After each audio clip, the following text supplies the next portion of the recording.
Ah, boom! May mga bunga. Kaya malis ako sa Marikina 10. Ngayon ay ano na 1:30. So 3.5 hours pa rin. Doon lumabas na yung kinukuha kong papers dito, certified true copy nung unang Tagaytay lot na binibenta ko. So nakakuha ko na. Buti naman lumabas kasi na kung hindi babalik na naman ulit ako rito. 3.5 hours talaga kahit na anong gawin ko, kahit medyo maluwag, medyo hindi, umahampo na. At least nakakuha ko. Tapos punta tayo ulit sa munisipyo, sa libreng coffee nila. And then ano pa ba? May siomai. Sige, kain tayo. Tapos dito meron ditong dito sa Tagaytay Municipal Hall, meron silang expansion na ginagawa, parang building. Tapos siyempre kailangan i-clear yung mga ibang mga buko. Dalawang bata umiiyak kasi mabagsak na yung buko. May video tayo na ganyan. Ayan, hanggang ngayon nagki-clear sila. Kawabanga. Boom! May mga bunga. Well, andito ako sa munisipyo. Kumain ako nung siomai. Kakausap ko yung anak nung nagtitinda ng siomai, dalawang bata na wala pang, baka 5 years old pa lang sila. Tinanong nila bakit daw pinutol yung puno. Ang daming pinutol kasi magtatayo nga ng bagong building sa munisipyo, di ba? Pero mga mga coconut tree, may video tayo nun. Tapos sabi nila kawawa naman daw, sayang naman daw, may pakinabang naman daw, sabi nung bata. Wala pang 5 years old. Tapos sinabi ko, magtatayo kasi ng building dyan, mas bago. Kasi tignan mo itong building sa tabi, luma na. Tapos, paano yan? Pagka, di sinabi ko na lang sa bata, para hindi siya malungkot, sabi ko, magtatayo naman ng maraming buko sa ibang lugar. Mas marami. Sabihin ko, doble-doble. Kung ano yung pinutol dito, dodoblein nila sa ibang lugar, maaaring dito sa likod, ganyan, dito sa likod. Tapos sabi naman ng isang bata na mas maliit, tapos puputulin din nila uli. Hindi ka talaga makalusot sa mga bata Tapos kinausap ko yung tatay, sabi ko sa tatay, mga anak mo tatalino, bibo, sabi niya, oo, kakapanood ng TV yan. Sabi ko sa kanya, parang mas tama naman sila Tapos nagsalita na yung tatay.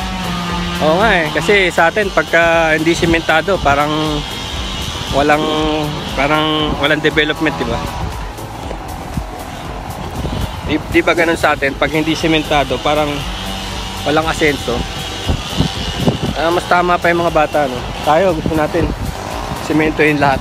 Tapos pagka yung lupa mo walang development, puro puno, sabihin nila walang silbing lugar, idle land. Like this one at my back, di ba? Puro puno. Hindi naman yan tinanim. By nature nagkaroon yan ng mga puno na ganyan. Pero sooner magiging building din yan kasi may bakod na. Magiging building din yan. Kasi nga sign of development. Kaya lang sa isip ng bata hindi ganun. Sa isip ng bata, kawawa yung mga puno, kawawa yung nature. Pero syempre, sa ko lang naman yun, alam ko naman yun, na gano'n naman talaga. Yung mga bata lang kasi masyado pang hindi pa contaminated yung utak ng mga bata, kaya gano'n sila mag-isip. Kasi alam mo naman, may permit naman yan dahil munisipyo to may permit yan. Tapos magtatayo naman talaga ng building. Yung building kasi dito parang dilapidated na. So magtatayo ng building na. Tapos may nakita siyang palm. Ano yung palm? Yung maliliit na buko ang bunga, maliliit.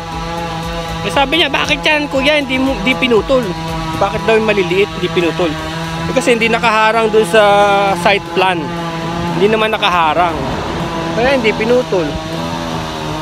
Yun yung sinabi ko, pagdating ko rito, babagsak na yung puno ng nyug. Tapos biglang parang umiiyak yung isang bata. Yung mas maliit, yung less than 5 years old. Hindi ko na binidyo sila kasi masyado pang bata. Pero yung usapan namin ng ganda.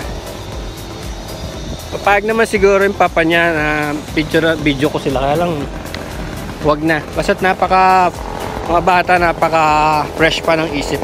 Hindi pa contaminated, no? Tapos habang tumatanda yung tao, lalong nagiging contaminated, lalong nagiging anti-nature, tapos lalong nagiging corrupt, lalong nagiging uto-uto, no?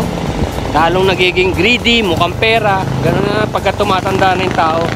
Puro pera, puro bisyo. Hindi na importante yung nature o ano. Hindi kagaya ng mga bata.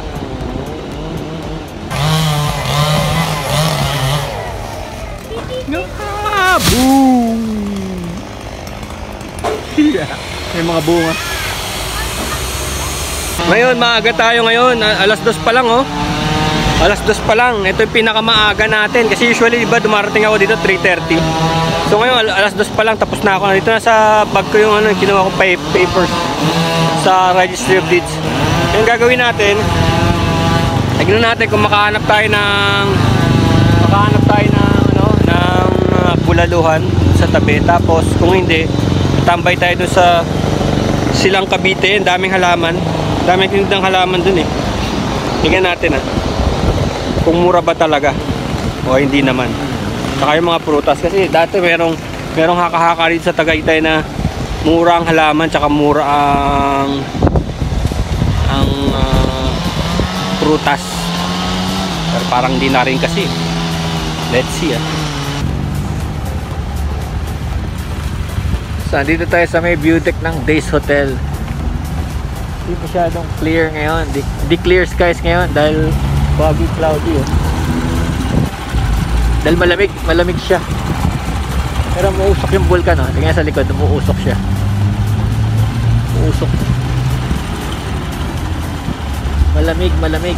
We are in Days Hotel, Windham. Malapit sa Rotonda. Days Hotel.